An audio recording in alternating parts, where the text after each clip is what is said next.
시대 그 중요성이 높아지는 가정사역을 위한 교회의 역할을 생각해보는 자리가 마련됐습니다.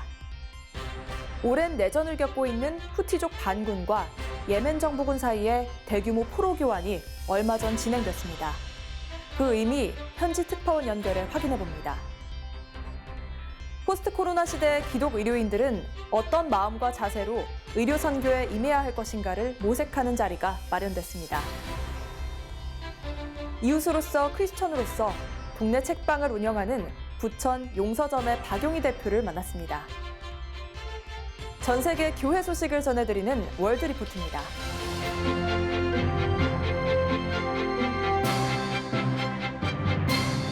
안녕하십니까? CGN 투데이입니다. 첫 소식입니다. 코로나 팬데믹은 가정 안에서의 믿음 지키기 활동이 얼마나 중요한지에 대해 재조명시켰는데요.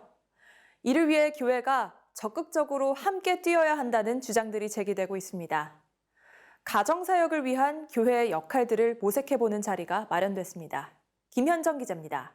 한국교회 모든 성도들은요, 교회 중심의 생활을 했었거든요. 그렇죠. 그러다 보니까 가정 안에서의 신앙생활에 대해서는 뒷전이었고, 네. 교회 자체적으로도 그것에 대한 지원이나 교육을 하지 않았던 거였거든요.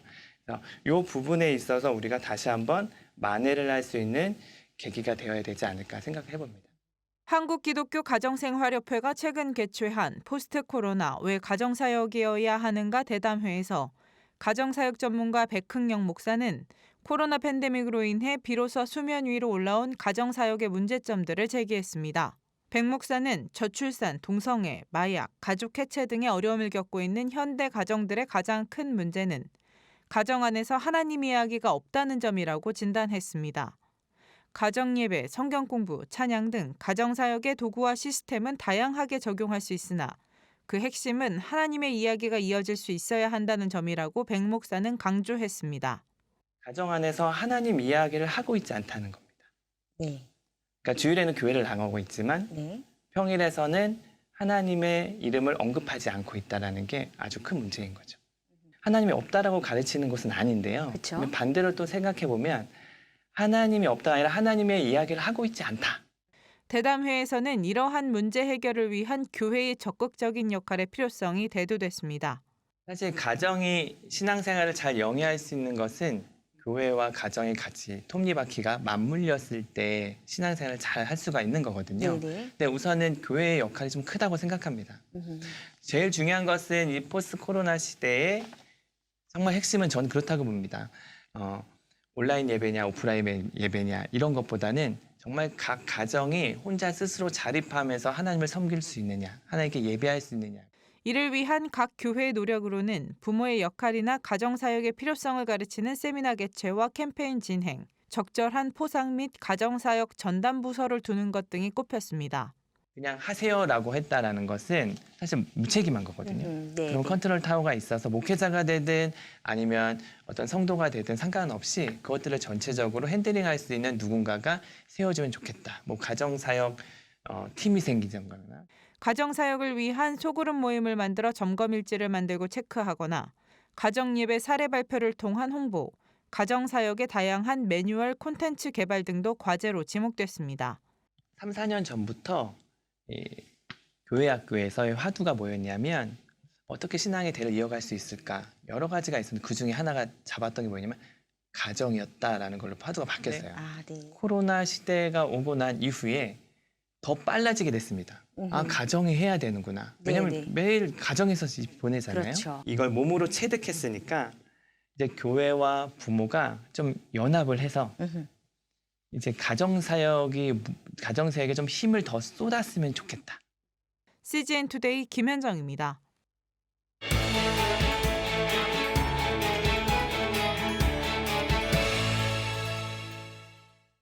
(2014년부터) 6년간 내전 상태였던 예멘에서 최근 처음으로 후티족 반군과 예멘 정부군 간의 대규모 포로 교환이 이루어졌습니다. 2년여 전 스웨덴 평화협상 이후 이어진 상호 신뢰의 표시라는 점에서 내전 종식의 청신호가 아니냐는 전망이 이어지고 있는데요. 현지 김태환 특파원 연결해 자세한 이야기 들어보겠습니다. 네, 최근 양측 사이에 큰 규모의 포로 교환이 있었다고 들었습니다. 어떤 내용인가요? 최근에 양측 사이에 1,000명이 넘는 포로 교환이 있었습니다. 전쟁 이후에 가장 큰 규모의 포로 교환이었습니다. 포로들이 이제 풀려나서 양쪽으로 와서 이제 전언한 바에 따르면 엄청난 고문과 비인간적인 대우를 받았음이 알려져 있습니다. 중동의 많은 지금 국가들이 코로나 팬데믹 사태로 인해서 경제적으로도 매우 어려운 상황이고 또한 오랫동안 지속된 내전으로 인해서 양측이 또 많이 지금 내정에서도 힘들고 또 외교 관계도 다들 힘든 그런 상황입니다. 더 이상 이 내전을 지속하기가 쉽지 않은데 또 다른 한편으로는 이 내전을 중재하고자 했던 국제사회의 노력이나 뭐 이런 것들이 그동안 실효를 거두지 못하던 그런 상황이었습니다. 그러나 이제 어, 중동의 국제 질서가 또 이번에 이스라엘과 또 아랍에미리트 연합의 수교를 통해서 또 재편되고 있는 상황 가운데 있고 또 시리아 내전도 이제 마무리되어가는 그러한 분위기이기 때문에 이제 이 예멘에서의 내전도 이제 좀 변화의 시기가 오고 있지 않나라는 그러한 희망 섞인 그런 관측을 해보게 됩니다. 네, 이번 포로 교환이 앞으로의 예멘 내전 정세에 어떤 영향을 미치게 될까요? 이번 포로 교환으로 인해서 그 양측의 그 여론에 이 포로 교환이 긍정적인 영향을 미칠 거라고 생각하고 있습니다. 경제적으로도 정치적으로도 예멘이 굉장히 어려운 가운데 있고 또 코로나 사태로 인해서 매우 어려운 상황 가운데 또 유가가 하락돼 있어서 중동의 많은 국가들이 지금 어려움에 처해 있는 상황입니다.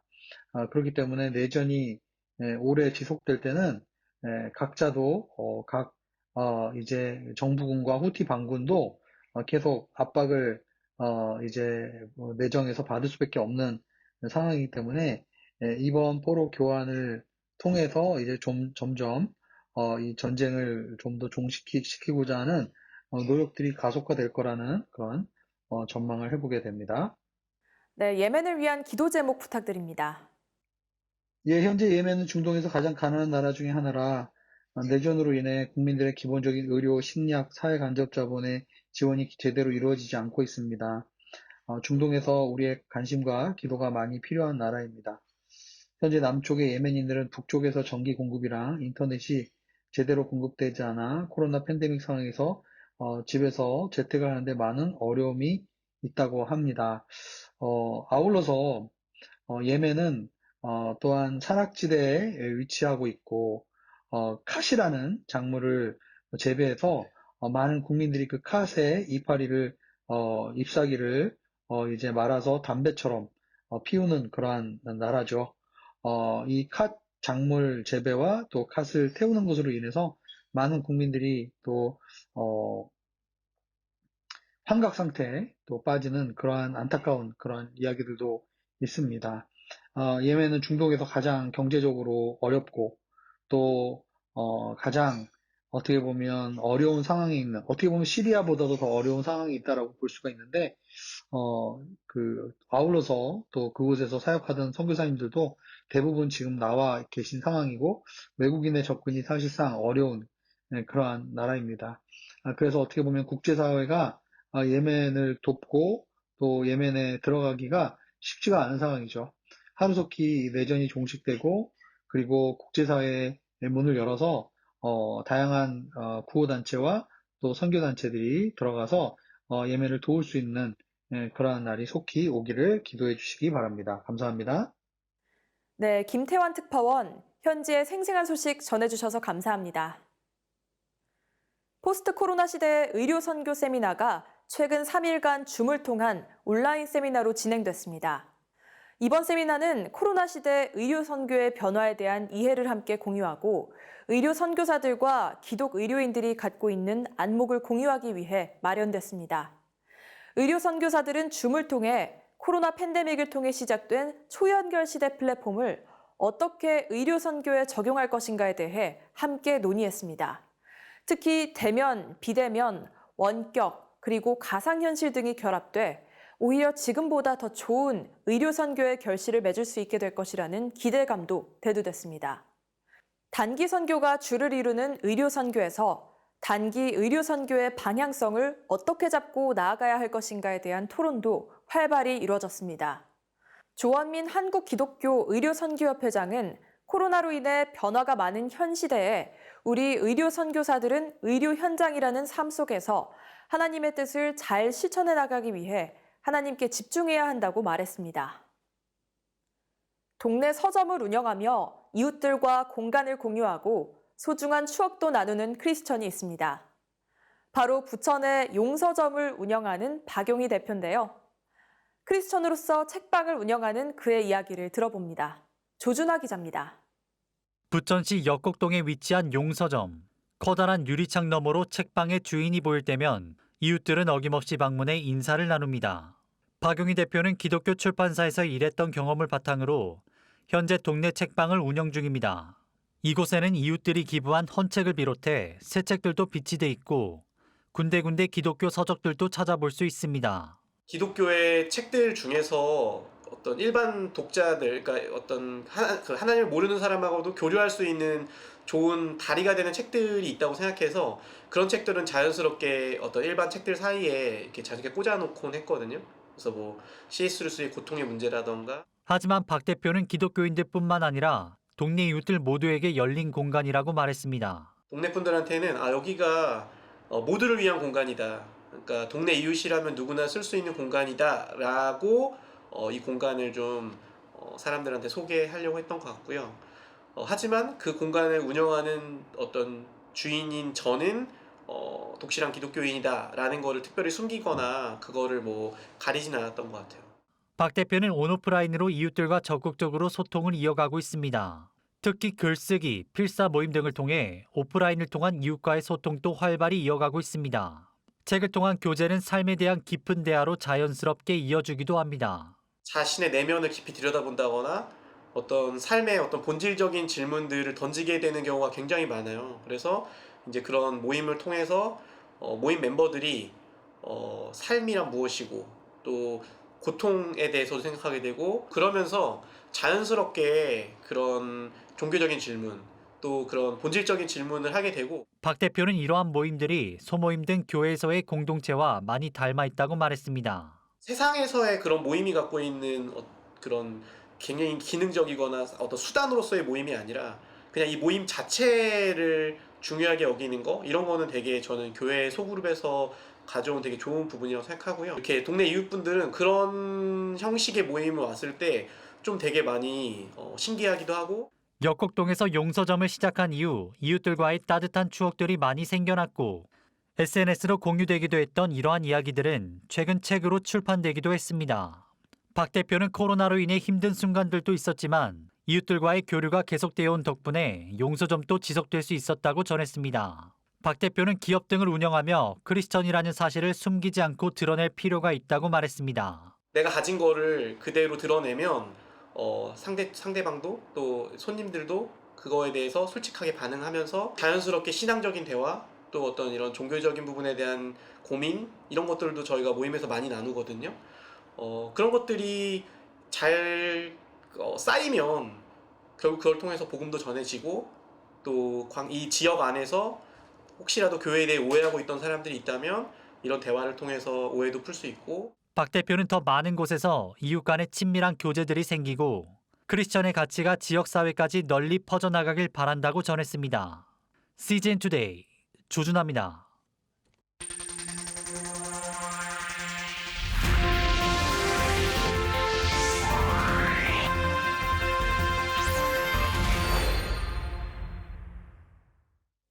전 세계 선교지 소식을 전해드리는 월드리포트입니다. 아제르바이잔과 아르메니아가 나고르노 카라바흐의 영유권을 두고 여전히 교전 중입니다. 앞서 3차례 휴전 합의를 맺었지만 번번이 무산되며 유혈 사태를 이어가고 있는데요.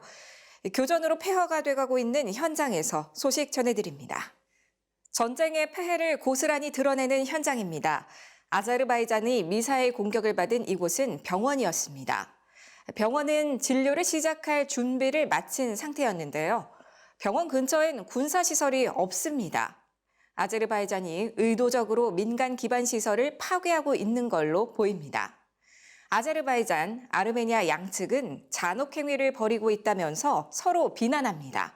그러나 영토가 아닌 지역을 점령하기 위해 공격하고 있는 건 아제르바이잔입니다. They want occupy our territory and clean this territory from Armenians. 분쟁 지역 거주민의 99%가 아르메니아 사람들이며 이들은 세계에서 가장 오래된 기독교 공동체입니다. We are here. That's our historical land. We want to live here and we want to have our rights. We want to know our history. We want to have open churches. We want to pray. 이곳은 나고르노 카라바흐 자치주 수도 스테파나케르트입니다. 9월 27일에 교전이 시작된 이후 계속된 폭격으로 곳곳이 폐허가 됐습니다. 지역 주민 15만 명 가운데 대다수가 피난을 떠났지만 여전히 남아있는 사람들은 지하로 몸을 숨기고 매일같이 퍼붓는 폭격 소리를 듣습니다. On September 27, when we woke up, we heard the loud sounds of explosions. We saw the bursts, the smoke. We understood what's going on.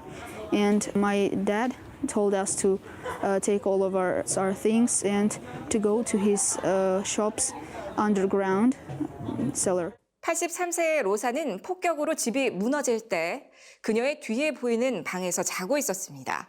집 근처엔 어떤 군사 목표나 시설이 없습니다. 터키의 지원을 받은 아제르바이잔이 민간인 구역을 무작위로 폭격하고 있습니다. 로사는 자신의 생존이 기적이라고 말했습니다. 아르메니아, 아제르바이잔의 영토 분쟁은 에르도안 터키 대통령이 아제르바이잔에 무인기와 미사일을 지원하면서 지역 강국들의 힘겨루기가 됐습니다. 아르메니아 역시 러시아의 지원을 받았지만 아르메니아의 군사력이 우세한 상황입니다. 오후가 되자 공습 경보가 울리고 포탄이 사방에서 떨어집니다. 스테파나케르트 주민들은 매일같이 이런 위험 속에서 살아갑니다. 교전이 격화될수록 아르메니아 사람들은 끝까지 싸우겠다는 의지를 다지고 있습니다. 지금까지 CBN과 함께하는 월드리포트였습니다. 오늘의 단신입니다.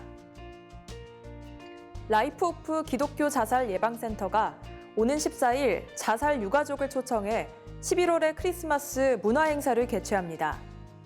세계 자살 유가족의 날인 11월 19일을 맞아 열리는 이번 행사에서는 유가족이 멘토가 돼주는 심리 지원, 문화 공연, 옆집 언니들 관람 등으로 진행됩니다. 청년 발달장애인 작가들이 그린 웹툰 및 일러스트를 감상할 수 있는 VR 온라인 전시회 그리고 있다전이 오는 30일까지 열립니다. 전시회에는 충현 웹툰 아카데미 수강생인 22명의 발달장애인 작가가 참여했으며 발달장애 인식 개선 웹툰, 권리주장 무빙툰, 식물도감 일러스트 등 50여 개의 작품이 전시됐습니다. 충현복지관 홈페이지 www.chw.or.kr에서 관람할 수 있습니다. 한국위기관리재단과 바울선교회는 오는 24일 대전에 위치한 고신총회 선교센터에서 코비드19 팬데믹 속에 MK 위기관리 세미나를 개최합니다. 세미나에서는 정은진 진로와 소명연구소 소장, 유이주 에이렌의 카운슬링 소장 등이 선교사 가족의 고민, MK의 심리적 위기와 대처 방안 등에 대해 나눌 예정입니다.